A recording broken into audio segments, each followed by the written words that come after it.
Hi, we're acquainted here as Williams. My name is James. I've been tagged. Well, I was tagged yesterday by Pat at Book Chat with Pat for a tag called the Roadmap of Your Life tag. I found this a very interesting tag. It only has two prompts, but as you'll see, I have a lot of answers for one of these prompts. This is an original tag created by Tristan L-Space-Books is the channel. And the first prompt is, what is a book that reminds you of or takes place in each place that you've lived? This could mean country, state, province, city, town, or apartment house. Just come up with a book that really resonates with you and the time you spent in each place where you've had a mailing address. Well, I've lived in a lot of different places, and I'm going to tell you about some of the books that I associate with these places. And you'll see that maybe you'll see that there's a bit of a theme to them. First place I lived was in Queens, New York. Queens is a borough of the city of New York. I think the previous president of the United States, I don't remember his name. I'm not a big politics guy. He was from Queens. It don't hold that against me. But that's where I spent my early years and through third grade. The thing I specifically remember reading is and I've talked about this before, I remember reading a Dick and Jane book and learning to read from it, sitting on the enclosed front porch at the front of the house. The second place is a small town on Long Island, New York, where we moved when I was young. And this is the place that I lived from fourth grade through till when I left for college. After college, I returned for a little while, as sometimes happens. But Long Island, I lived there for probably longer than anywhere else, so I read a lot of books while I was there. One I specifically have a memory of is A Confederacy of Dunces by John Kennedy Toole. It was over a summer vacation in a high school. I had been visiting my friend, and he gave me the mass market paperback copy of it and said, "This is pretty funny. I think you'll like it." I rode home on my bicycle and started reading it that night. I stayed up very late and read it over a couple of days. I really loved it. A Confederacy of Dunces, if you don't know, is kind of a comic adventure set in New Orleans in the 1960s. There's really no book like it. It's very funny.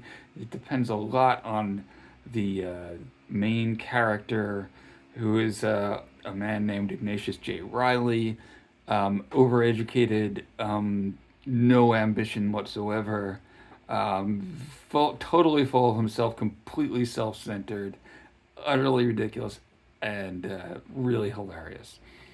The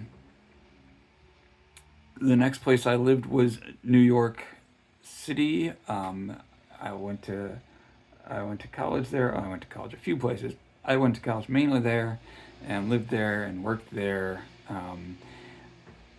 A book that I remember have a specific memory of reading is A Good Man is Hard to Find by Flannery O'Connor. I remember reading it the summer after I graduated college, and in this period I was still working for the college for the library, and it was a part of the library that it's basically the AV department. This was in the 1990s, and if a professor wanted to show slides or a videotape, the classrooms were not all equipped with them, so they would put in an order, and this department of the library would go and deliver these pieces of AV equipment and set them up, and then at the end of the class period we would go and bring them back. So this was a job that I had, and I remember sitting in a little kind of sub distribution room in one of the big classroom buildings near Washington Square. Um, just me, a chair, and a bunch of television sets on carts, reading these stories, these strange, amazing Southern Gothic stories um, by Flannery O'Connor. Um, the next place I lived for a while in Seattle, Washington. I have memories of reading kind of just in a couple of long sessions um, the collection Where I'm Calling From by Raymond Carver. Short stories. Um, and I think they were kind of set, some of them, I mean, he lived in Seattle for a while, or at least the Pacific Northwest, Raymond Carver did. There's not a lot of place to them, but um, they're sort of, people who are living kind of hard scrabble lives. This was, I mean, I'm relatively middle class most of my life, but this period was probably the closest I came to living the life of a character in a Raymond Carver novel, and that's probably enough said about that. Um, or a Raymond Carver story, rather, because he didn't really write novels. All right, moving on. I also lived in a place called Long Island City, which is part of Queens, um, and it's directly across the East River from the United Nations. So these days it's pretty well built up. A lot of high rises, high rise towers, and office buildings because of its convenient location. So a lot of people live there and work there. At the time that I lived there, there was one high rise office building and there was one high rise apartment building. It was still pretty. It had a very small town feel to it. And I got off the subway the first time I went there to go see an apartment, and I went into a diner right upstairs from the subway station, and I took out the book that I was reading, which was Winesburg, Ohio, by Sherwood Anderson, and I read a bit of that. I had something to eat. I went to meet the person I was going to be renting an apartment with, and I was thinking that this, even though it was one subway stop from Midtown Manhattan, it really had a small town feel to it, and it did. It did then. I don't suspect that it does anymore. The next place was Jersey City, New Jersey. I did not live there long, but I did live there. And Pat tagged me, and she grew up in Bayonne, which is just to the south of Jersey City. During the brief period that I was in Jersey City, I went down and explored Bayonne a bit too, which also had kind of a small town feel back in those days. A book that I specifically remember reading there was The Piano Shop on the Left Bank by Thad Carhart. This is about an American who, I don't remember why, but he is living in Paris and decides to take up playing the piano again. And his search for a good piano to buy for his apartment, and finding a teacher, and I think he has children who he gets them involved in it. So it's a memoir, a quick read, But I remember sitting in that apartment in Jersey City with my own piano, which was woefully out of tune, and studying music theory for some classes I was taking, and reading this book, and thinking about people in Paris. Another place I lived was Central Virginia. A book I remember reading when I lived there was Salvation on Sand Mountain by Dennis Covington. This is a nonfiction book. I guess it's a sociology of snake handling, which is a practice of certain Pentecostal Christian groups. Sand Mountain is a large section of Alabama, so it was mostly about one church and the members and why they handled snakes and drank poison and did other dangerous things at risk to life and limb as part of their religious uh, practice. Then I lived in Providence, Rhode Island, which is up in New England, and I have a memory of reading lots of books there because I was in grad school, so plenty of books. But what I specifically remember was not assigned reading. I remember sitting in a little Cuban restaurant there, and I'd just come from buying a bunch of extracurricular books at I think it was called Cellar Stories, which is a was a probably still is a fantastic used bookstore in downtown Providence.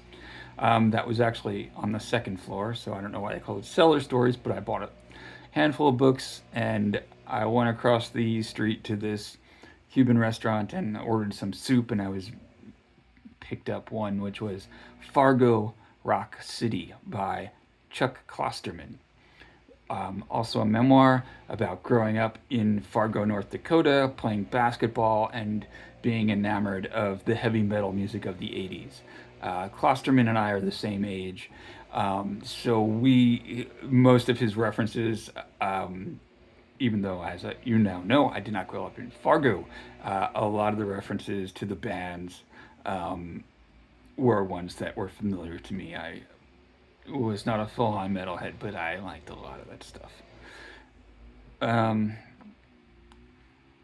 then I lived in a small town called Pinnacle, North Carolina. I have a memory of commuting to the big city for a temp job that I had, and on my lunch break, reading a copy of The Human Stain by Philip Roth. This is a novel about an academic um, who has some secrets. I'll leave it at that. Then I lived briefly in a small town in Kentucky. Um, I was living in a basement apartment for a couple of months. Uh, Not a lot to do in this town. It was the winter time, but I went down the street to a little antique store, and they had a small book section. One of them interested me, and it was called "Through Another Lens: My Years with Edward Weston" by Charis Wilson. Now, Edward Weston is one of my favorite early photographers, and Charis Wilson was his wife and model. So it was her memories of growing up in Monterey, California, which at the time was kind of just a little small town on the coast. And when she was in her late teens, early 20s, she met and married Edward Weston, who was uh, an older man. I think he was probably in his 40s when they met. And by that point, Monterey had become kind of an artist colony. Today, of course, it's, $1 million homes wall to wall. But, reading about this, you know, physically beautiful place and these artists and, great photographers taking pictures of beautiful women in beautiful settings. Um, Quite different from me sitting in a basement in Kentucky in the wintertime. Um, then I lived in a small town. This was the first place I ever bought a house. Was in Ararat, North Carolina. And I have memories of sitting on my own front porch looking out at my little garden and reading a book called The Gods Drink Whiskey by Stephen T. Asma. This is a travelogue and kind of a religious book about Theravada Buddhism in Cambodia. Um, it's If you look it up and you see the cover, it looks sort of like a weird hippie road trip sort of story, but it's really not. It's a pretty serious look at Buddhism in real life and in practice in Cambodia. He traveled around a lot. He does have some various adventures, including having a terrible toothache and nowhere to get it treated. Um, and he eats a pizza that's covered with hashish at one point. Anyway, it's a good book. So yeah, I've just talked about all the hippie adventure stuff in it, but it's really a lot more serious than that. I lived for a while in Jackson, Mississippi. While I was there, I read a novel called Cold Mountain by Charles Fraser. It's probably my second time reading it. And I have some specific memories of sitting on a bench along this walking trail. They have a trail that kind of roughly parallels the Natchez Trace in Jackson, and it's a beautiful place to take a walk. And I would take a walk there pretty regularly, and I would often bring a book. And midway through my walk, I would stop and read a few chapters. And Cold Mountain by Charles Fraser, an adventure novel about a man walking across North Carolina during the Civil War. Um, so then, the last place that I will talk about is Winston-Salem, North Carolina, where I live now. And the I've lived in a couple of places. The first book that I remember reading in this house that I live in here with my wife now was Their Eyes Were Watching God by Zora Neale Hurston. This is a novel about a young woman in Central Florida who lives kind of an unconventional life, is part of the founding of a town by African Americans, and survives a devastating hurricane. Um, you might say, well, Winston-Salem, that was home to Maya Angelou also. Yes, and I think I've read all of her memoirs and autobiographical books. She never really talks about Winston-Salem in them, though. There is, like in one of her late ones, she says, and then I got hired at Wake Forest and I moved to Winston-Salem, North Carolina. That's about all she says about it. So, if you're curious, nothing against Maya Angelou, but she doesn't have much to say about North Carolina. Okay, the next prompt. What? We're only on prompt two? It's almost 18 minutes in? Yes. So, since a roadmap not only shows you where you've been, but also where you're going, what is a book that reminds you of or takes place in your next destination? Or a place you'd like to live in? Um, you know, I have a kind of a soft spot for a town I've never been to, which is Pittsburgh, Pennsylvania. I mean, oh, I have been there. I took a Greyhound bus through, so I've been to the bus station for like an hour or so. But I've never really spent time there. I am a fan of the writing of Michael Chabon, who wrote a couple of books set in Pittsburgh, The Mysteries of Pittsburgh and Wonder Boys. And they're both, especially Wonder Boys, really good reads.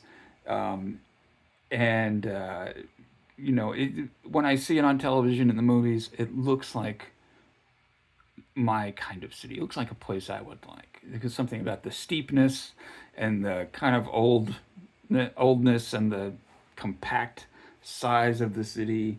Um, my wife is a Pittsburgh Steelers fan, so I guess that makes me a Pittsburgh Steelers fan. I'm also interested in going to see the Andy Warhol Museum, so I think there's a trip to Pittsburgh somewhere in my future. And so the book that I think of most for that is Michael Chabon's novel Wonder Boys. All right, so that's what I have. I have to tag a couple of people. I'm going to once again tag Mega Whopping Giga Bookworm, and I'm going to tag Randy Ray, the literate Texan, and Randy Ray's friend, Evening Reader, because I know she's lived in a bunch of different interesting places.